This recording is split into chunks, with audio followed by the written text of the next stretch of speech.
that's your title for today. Hello, everybody. This is the Gabby Mack Project. Now, that song, It's a Man's World, was released by Mr. James Brown in February 1966. And I still think it stands the test of time as being one of our men's anthem. Okay, tonight's subject is, as I said, it's a man's world, as it should be. Fellas, westernized women have been trying to neuter men for the last 60 years. And many of us men have been quiet accomplices.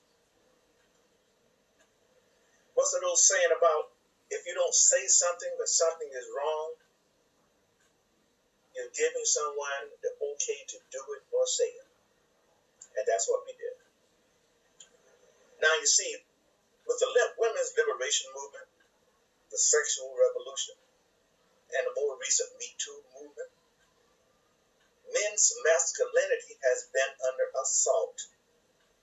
And quite frankly, we haven't offered up much resistance until the last few years. And for that, I congratulate the manosphere for rising up and pushing back forcefully and unapologetically. Thank you for saying enough is enough. You know, I like to use the word dude when I talk about modern women. The word itself means, quote unquote, a person who's used to carry out the designs of another. And that definition perfectly illustrates how many so-called modern women have been used as foot soldiers for the female bourgeoisie feminists. Let me explain. You see, the high-income, elitist women are the ones who truly benefited from the war on men. They get the real money, and they get the prestigious position, while the rank-and-file peasant women don't benefit at all. If you think I'm wrong, just go and ask a secretary, a teacher, a medical technician, a waitress, a saleswoman, that Uber driver. Ask them if the new wave feminism have benefited them. And I think the average woman will say it hasn't benefited them very much. However, these elite, high-earning, high-profile women of second and third wave feminism have benefited mightily. But they aren't finished, because they continue to use the media and some ideologue professors to indoctrinate the impressionable young undergrad women. They tell them that patriarchy is evil. And to some degree, they have had success because men, in general, didn't push back. And an ideal unchallenged is an ideal accepted. It's my personal belief that men just didn't want to be called chauvinistic, so they kept quiet. And because most men were relatively quiet, modern women have become more emboldened, and they want more and more. It's gotten to the point where they want it all. They want to run things. But that's not going to happen. You know why? Because to run things, you have to be able and willing to do everything. And women just are not going to do that. Just ask them, how many of them are willing to go out and do the dirty, dangerous jobs that keep this country running? Not many, if any at all. They are what I call armchair quarterbacks. You see, they have become accustomed to working in air-conditioned cubicles and offices. And even your restaurants that shelter them from the elements. Fellas, it's about time for you to speak up, to remind them of who keeps this country going. It's you, it's you, and it's you. I know you don't think you are doing anything special in the grand scheme of things, because all you see is yourself getting up every morning and night just doing your job. But if you put all those pieces that keep the country going,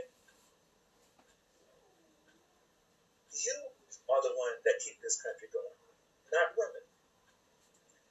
You see, you are the ones that work in all kinds of inclement weather, building the highways and roads, putting on a pair of overalls to go lay some bricks or pour some concrete.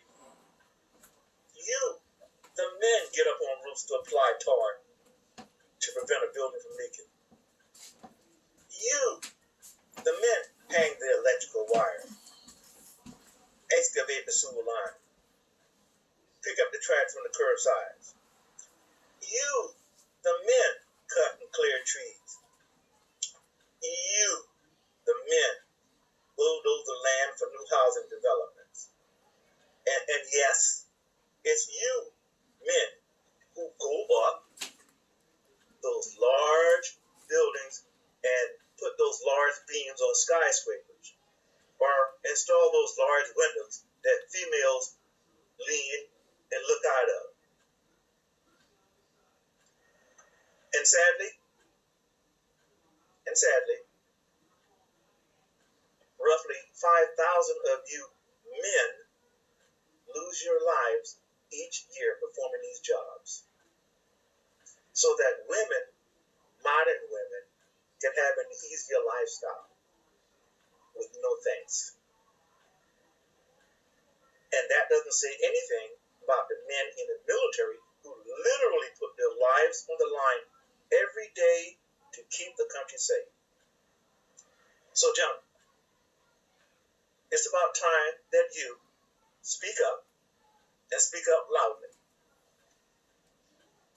I think it's about time for men to remind women how fortunate they are that they have men who are willing to go out and do this kind of work. Because they can't or they won't do it. You see, women in general enjoy working in safe, clean, quiet environments, such as the medical field, i.e. the hospital, banks, as tellers, restaurants, etc., where they don't have to put their health and safety at risk or get dirty. Now, to be fair and balanced, I have to admit, some women have contributed to society and the U.S. economy. You see,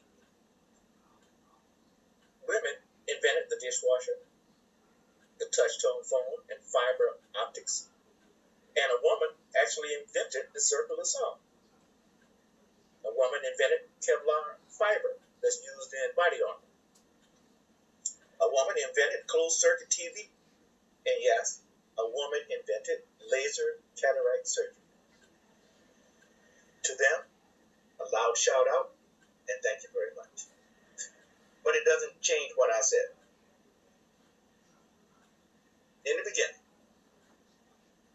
modern women have been duped. They refuse to know their role and play their position. But thankfully, I believe there are a lot of traditional women who have rejected the modern women ideology. And they don't think that patriarchy is a bad thing. And you know what? In 2016, they let their voices be heard when they helped elect Donald J. Trump as president. A man's man. Now, Trump was a man who was unapologetic about being a man. And I believe traditional women gravitated towards him because of his direct, assertive, masculine leadership style. Everyone has flaws, and he's no different. But you got to take the good with the bad. So, they saw in him was a man that they could see leading this country. And I say, bravo to them. Now, in closing, here's Gabby Mack's 25 cents. Fellas, don't fret. Women are loud. They're making a lot of noise. And they have their male assistants in the media who are supporting them. But don't buy into the BS and do not despair. Here's the real deal. We men are still in control, and we're going to continue to be in control and run things. For example, I'm going to read off a whole lot of stats, so stay with me. 100% of AP computer science tests taken were by men. 100% of Wall Street CEOs are men. 87% of venture capital firms are run by men. 97% of TV and radio license owners are owned by men. 95% of Fortune 500 companies are run by men. 90% of tech jobs in Silicon Valley are done by men. 85% of corporate executives are men. 84% of mayors of the top 100 cities are run by men. And although women make a lot of noise in the Capitol, 80% of congressmen are men. 78% of state political executives are men. 75% of state legislators are men. And 73% of the top media execs and managers are men. And 68% of all U.S. circuit judges are men. So men, fear not, fret not. We're in good shape. We're running stuff. We're going to continue to run stuff. Gabby Mack. Oh, you.